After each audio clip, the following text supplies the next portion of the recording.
안녕하세요. 얼피트 투자자보호센터장 이해붕입니다. 어느덧 12월이 다가왔습니다. 지난해 12월 말 저희 얼피트 투자자보호센터가 출범한 지 어느덧 1주년이 되어가고 있습니다. 여러분 모두 따뜻한 연말을 보내시기 바랍니다. 자, 디지털 자산 투자에도 많은 관심을 갖고 있는 MZ세대 청년분들이 많으실 거라고 생각합니다. 그래서 이번 시간에는 미래를 준비해가면서 파이낸셜 프리덤을 꿈꾸는 청년들의 입장에서 두 번에 걸쳐 디지털 자산을 어떻게 보면 좋을지에 대해서 말씀드려 보고자 합니다. 저희 유튜브 채널에 계신 다양한 연령대 분들도 계시겠지만 젊은 생각으로 함께 해주시면 대단히 고맙겠습니다.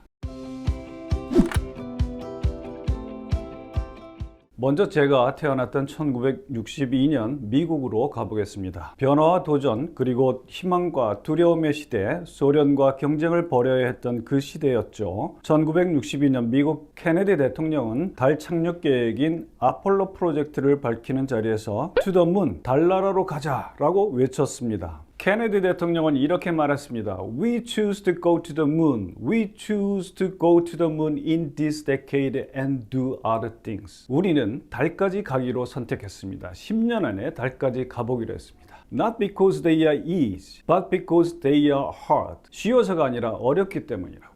그리고 이렇게 얘기했습니다. Because the challenge is one that we are willing to accept, one we are unwilling to postpone, and one which we intend to win. 그 도전은 우리가 기꺼이 받아들이고 싶은 것이고 더 이상 미루고 싶지 않은 것이기 때문에, 그리고 승리하고자 하는 것이기 때문이라. 그리고 이렇게 얘기했습니다. 우주에 적국이 정복의 깃발을 꽂기 전에 우리 인류가 혜택을 보기 위해서 for the best of all mankind, 자유와 평화의 깃발을 꽂기 위해서 라고요. 이 달까지 간다는 것, 인류의 오랜 꿈이었지만 마침내 인류는 그 꿈을 이루었습니다. 그로부터 60여 년이 지난 지금 대한민국에서도 젊은이들이 To the Moon을 외치고 있습니다. 바로 코인에서 말입니다. MZ세대가 가상자산 투자자 중에서도 절반 넘게 차지하기도 하고요. 자, 그럼 60년대 젊은 세대들을 열광시켰던 To the Moon, 과연 대한민국 요즘 젊은이들도 이뤄낼 수 있을까요?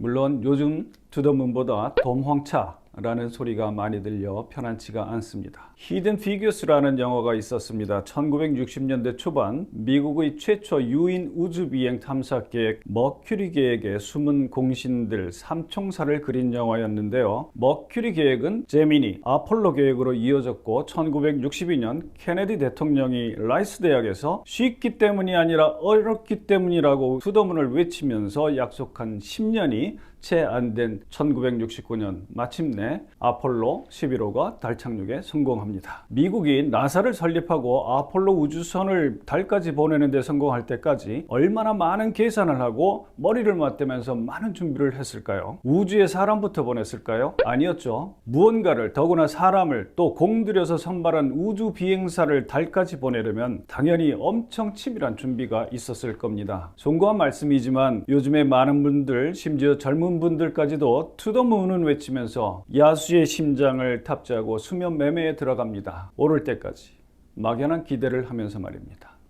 저는 두 가지 말씀을 드리고 싶습니다. 첫째, 케네디 대통령이 투더문을 외치면서 추진한 프로젝트가 성공한 뒤에 우주산업은 엄청난 발전을 했습니다. 우주 궤도를 돌며 신호통신을 중계하는 장치를 개발하겠다고 하는 스코어라고 하는 프로젝트가 있었는데요. 첫 번째 위성도 스코어였습니다. 이후 통신 위성이 발전하게 되면서 선박 항해를 안내하고 태풍 경로도 예측하고 내비게이션을 비롯해서 스마트폰까지 아주 상상할 수 없을 정도의 엄청난 발전과 새로운 세상이 펼쳐졌습니다. 저 때만 하더라도 전화를 걸려면 핸드폰은커녕 지금은 박제같이 서 있는 공중전화 박스에서 한참을 기다렸고 운전을 할 때도 내비게이션이 아니라 지도책을 보면서 했었습니다. 야수의 심장과 수면 매매로 단순히 수익률에만 시선을 쏟을 게 아니라 디지털 자산이 앞으로 우리 인류에게 우리 세상을 어떤 변화를 가져다 줄 것인지 그런 새로운 변화에 주목을 하는 것이 더 필요하지 않을까, 이런 말씀을 말씀을 드려봅니다. 둘째는 영화에서도 많이 나오는 장면이죠. 우주 발사 전에. 그렇습니다. 체크리스트를 점검하고 카운트다운에 돌입합니다. 잘 아시다시피 그렇게 하는 이유는 맞습니다. 안전상의 이유, 그리고 더 이상 실패하지 않기 위함, 그리고 무엇보다도 엄청난 천문학적인 예산이 투입되었기 때문입니다. MZ세대를 비롯한 여러분들의 투자금도 다르지 않습니다. 내게는 천문학적인 피 같은 종잣돈일 수 있습니다. 내 돈은 내가 늘리고 내가 지켜야 합니다. 투더문을 외치면서 한편으로는 나만의 필수적인 체크리스트를 준비하고 체크를 해야 됩니다. 틈틈이 점검하셔야 됩니다. 이런 말씀을 드려봅니다. 자, 디지털 자산의 미래상에 대해서 말씀드려 보겠습니다. 저는 블록체인이 무엇이고 어떤 장점들이 있는지 굳이 말씀드리지는 않겠습니다. 왜냐하면 로켓을 쏘아 올리는데 엔진의 구성 원리가 어떻게 되어 있는지 설명하는 것과 같은 것이기 때문입니다. 대신 디지털 자산으로 인해 우리 사회가 어떻게 바뀔 것인지에 대해서 말씀드려보고자 합니다. 디지털 자산과 블록체인이 추구하는 바가 탈중앙화, 디센트럴라이제이션이라는 것은 여러분들도 잘 아실 겁니다. 경제 저변이 플랫폼 경제에서 프로토콜 경제로 이동해 가고 있습니다. 앞으로도 그렇게 될 것으로 저는 생각을 합니다. 플랫폼 경제가 가진 한계, 그 독점적이거나 부정적인 요소를 해소하고 참여자가 기여한 만큼 정당한 보상이 돌아가도록 하는 새로운 경제 모델이 바로 프로토콜 경제입니다. 여러분들도 잘 아시는 데이터 주권도 마찬가지입니다. 플랫폼으로부터 되찾아서 정보 주체인 개인이 데이터의 주인이라는 뜻입니다. 지금까지 특정 플랫폼에 너무나 의존해왔기 때문에 우리는 그 높은 의존도로 인해 거기서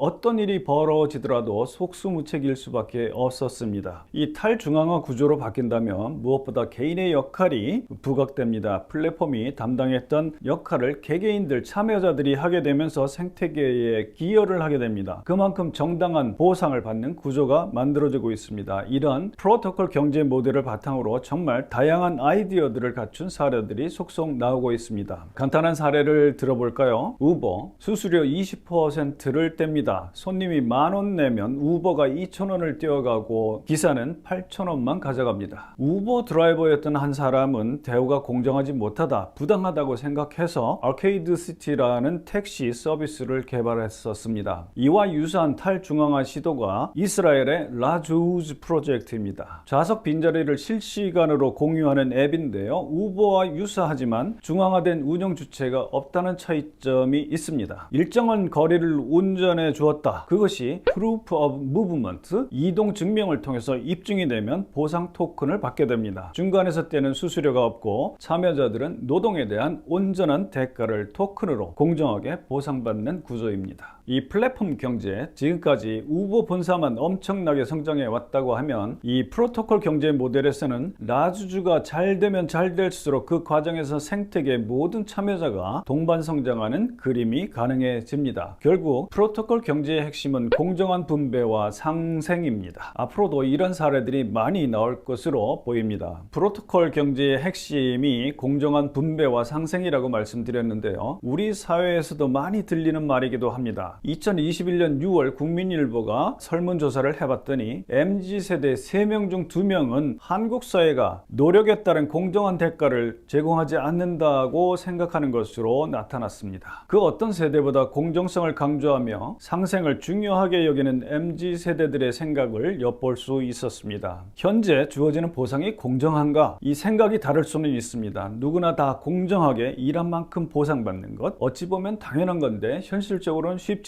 않습니다. 프로토콜 경제가 만들어갈 사회는 우리가 그토록 바라는 공정함이 기저에 깔린 사회, 그리고 누구나 업무 성과에 맞는 정당한 보상을 받는 사회가 아닐까 합니다. 기술의 힘을 빌려서 지금보다 더욱 공정하고 상생이 가능한 사회가 구축될 수 있도록 많은 분이 동참하고 같이 힘써 주셨으면 하는 생각입니다. 오늘은 여기까지 말씀드리고 다음 편에서는 디지털 자산과 블록체인 기술이 만들어가는 세상, 그 중에서 우리가 두드려 보고 가야 할 핵심 점검사항에 대해서 말씀드리도록 하겠습니다. 감사합니다.